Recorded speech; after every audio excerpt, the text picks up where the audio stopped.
ang China ayaw paawat talaga no?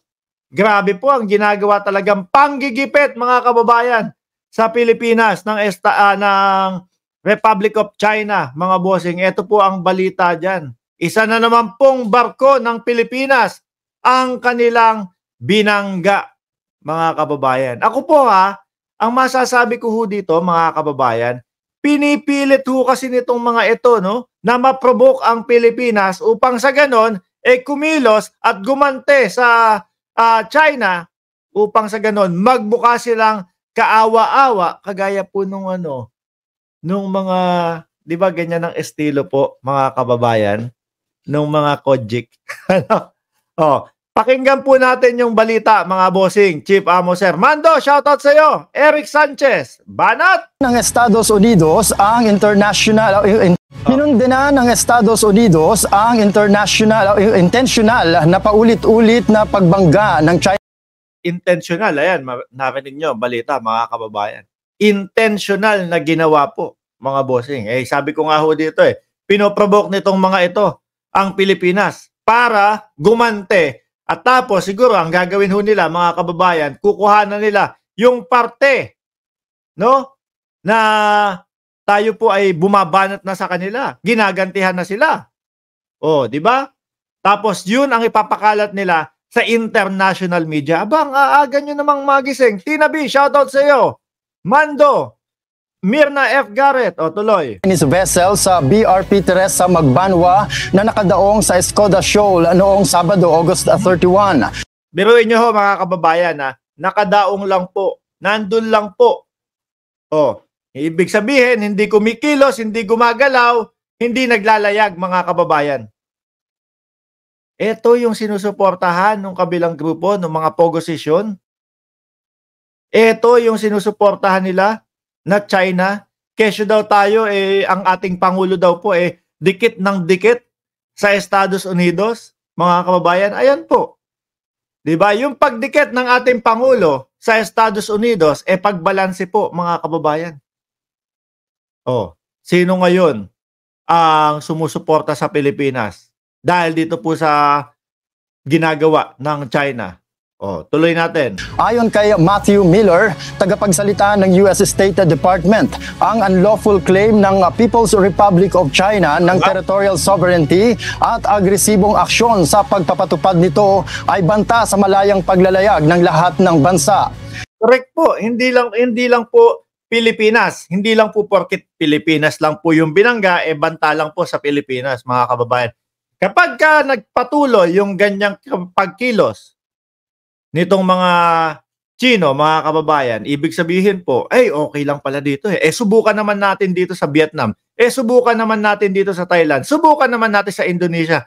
Hanggang sa lahat na po. Ganyan po ang estilo ng mga nambubuli, mga kababayan. Uumpisahan nila, paunti-unti, ano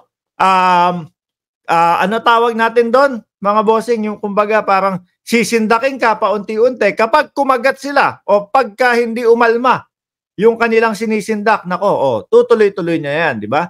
Kagaya na lang po nung isang magaling na mayor, mga kababayan. Akala niya masisindak si General Torre. Sasampalin kita. Hanggang ngayon po, 10 araw na po yata, nagkaroon na po ng tawag dito, anibersaryo. Ang Kojik, hanggang ngayon, wala pa ding sampalan na nangyayari ho, mga kababayan. Ituloy, Kaya muli itong nanawagan sa China na kumilos ng naaayon sa international law at itigil na ang mga mapanganib na aksyon na nagpapalala lang sa tensyon sa West Philippine Sea. Kasi nga ang China hindi naman talaga sumusunod dyan no? Hindi naman sumusunod dyan. Kaya nga nagtataka ho ako meron tayong presidente na pumayag doon sa 60-40 Sa 60-40, basta wag lang daw ho, no? Pumayag ka na sa 60-40, kami ang kikilos.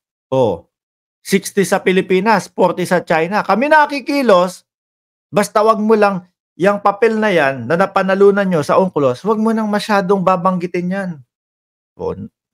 Kaya nagtataka ako no? Yan pong yung China, mga kababayan, alam naman po natin, komunista, alam po natin ang galawan niya mga yan.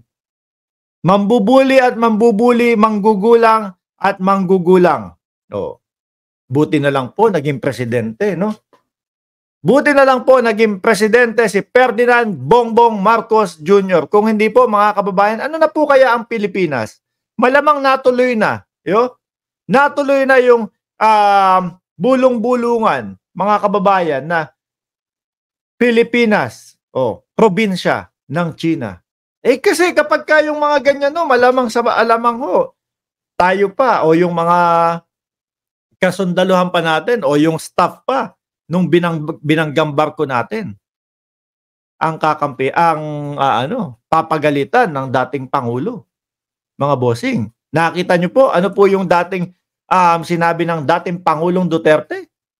Mga kababayan, barter lang ang nangyayari dyan sa China, palitan lang ng produkto. Biruin mo naman, yung ganong kalalaking isda, di ba nakita nyo sa video, yung ganong kalalaking isda, mahaba, malalaki, masasarap pa ho ata yun. Kinukuha po nung mga Coast Guard ng China. Parang namimili, iiwan yung hindi masarap, iiwan yung hindi primera klase. Tas ano po ang kapalit? Sigarilyo, alak. Magkano lang ho yun? Doon sa mga kinuha nilang isda. Di ho ba, mga kababayan? Sabi ni Tina B, mga walang hiya talaga, ayaw tayong tigilan. Hindi ho titigil yan. Pero ang kagandahan po, sa nakaupong presidente natin, mga kababayan, tumitindig ho. Hindi po natatakot, no? Hindi po nagpapabuli, mga kababayan. Baka po kay dating Pangulong Duterte, hayaan na natin, baka bombahin tayo. Di ho ba? Kaya nga po yung BRP Sierra Madre natin, ayun, bulok na dati, tuluyan pang nabulok, mga kababayan. Tuloy. Ito rin ang panawagan ng European Union. Sa isang pahayag, kinundina din ng EU ang mapanganib na aksyon ng China laban sa barko ng Pilipinas at sinabing ang insidente gaya nito ay naglalagay sa panganib sa buhay ng mga tao sa dagat at ahasang paglabag sa international law. Sabi ko nga po, tingnan nyo mga kababayan kung sino po yung mga kumakampi sa atin. Tingnan nyo po kung sino yung mga bumaback up sa atin. Sabi ko nga po kung sakaling ito kinilusan na ng dating Pangulo, nung hawak niya pa, saktong-sakto, 2016 ang pagkapanalo natin sa UNCLOS. Kung hindi man yun yung pinakamismong taon. Pero sakto lang po yun. Pagkakaupo o pagkapanalo ng dating Pangulong Duterte, meron na tayong pambala sana dyan. No? Meron na tayong pambala sana dyan. Na sana po, mga kababayan, ihaharap, ibabalandra na lang ng dating Pangulo. Eto, kami ang pinanigan, kami ang pinaniwalaan, na kami ang may karapatan. Hindi na ho sana siguro umaasta ng mga pambubuli itong China, mga kababayan. Kasi syempre pag nakita ho ng buong mundo yun. Pag nakita ho, mga kababayan, ng bawat bansa yun, dapat nga igalang natin, dapat nga suportahan natin na hindi mambuli ang China. Sabi ni Jason Lara, Mark, clickbait ba yung tegi na si Kibuloy? Ewan ko po, kasi ang ating vice-presidente merong sinabi kung nasaan po si Kibuloy mamaya ho, pag-uusapan natin yan. Diyan lang ho kayo, mga kababayan. Galing ho sa vice-presidente, ang interpretasyon ko sabi ko, wait lang nga. Mamaya, ipapakita ho natin dyan. Tuloy natin to. Sa isang post naman ni PCG spokesperson for the West Philippine Sea, Commodore J. Tariela, sinabi nitong bagamat walang nasaktan sa crew ng BRP Teresa Magbanwa, ay nagtamo naman ng barko ng sira dulot ng insidente. Siguro, mga kababayan, siguro mga kababayan, para po sa dating Pangulong Duterte. Para po sa dating Pangulong Duterte, pa-repair na lang natin, okay na yan. Diba? Okay na yan. Huwag na kayong problema dyan. Baka pasabugin tayo ng China. Ganun lang ho siguro.